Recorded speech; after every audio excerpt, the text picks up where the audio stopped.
Welcome to Talks with Dr. Gupta and friends. Today's episode is not about headlines. It's not about tariffs, summits, or trade numbers. It's about a far deeper and more unsettling question. One that quietly keeps generals, diplomats, and intelligence chiefs awake at night. What happens when the most powerful leaders on Earth rule as if they will never leave? This is not just a story about rivalry between two nations.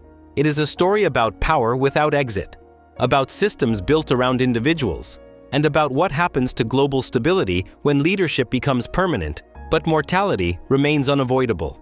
At the center of this story stand two men who in very different ways shattered the old rules of global order. Xi rules through discipline, silence, and total control. Trump rules through chaos, disruption, and radical unpredictability. And yet, together, they have transformed geopolitics more than any leaders since the mid-20th century. The real question is not who wins this rivalry. The real question is, what does the world learn from it?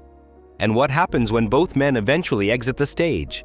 Every political system, no matter how strong it appears, faces one unavoidable moment of truth: the transfer of power. In democracies, that moment is institutionalized. There are elections, term limits. Democracy have peaceful transitions. In authoritarian systems, that moment is existential. Political scientists have a blunt phrase for this reality. Succession is the Achilles heel of autocracy. Why? Because when there are no elections, no term limits, and no legitimate transfer mechanisms, power does not change hands. It is seized. And seizure is never peaceful. It is ruthless. It is paranoid. And it often spills outward in the form of war. This is not theory. It is history. To understand why Xi Jinping's succession problem is so dangerous, we must confront an uncomfortable truth. China's modern political history is littered with failed heirs. Let's walk through the pattern. Mao Zedong's legacy. First chosen successor was purged and disgraced. Second heir died in a mysterious plane crash after an alleged coup. And finally, the official successor was sidelined.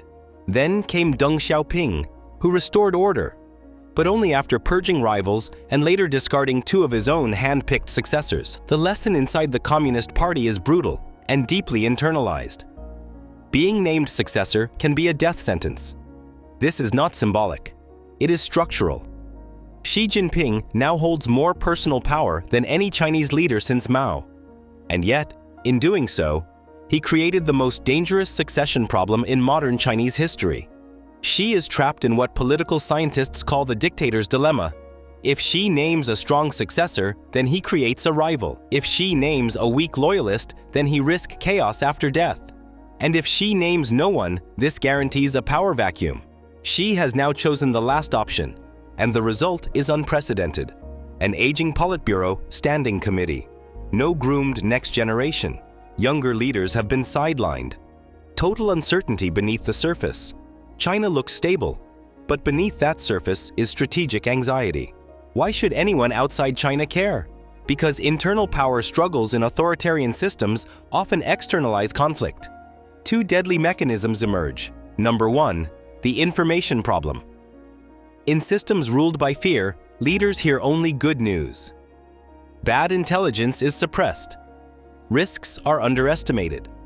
Military planners exaggerate success. This leads to catastrophic miscalculations. Number two, the demonstration problem. In a succession struggle, a leader may launch a conflict not to win, but to prove strength and loyalty. And we have seen this before. In 1979, Deng Xiaoping launched a war against Vietnam. This was a militarily costly move, but politically brilliant strategy which consolidated his control. The terrifying modern parallel is obvious. Taiwan becomes not just a geopolitical issue, but a domestic power lever. This rivalry is no longer about diplomacy. It is about choke points. If US controls advanced semiconductors, then China controls rare earths and critical minerals. This is economic warfare without gunfire. For Xi, the rivalry is deeply personal.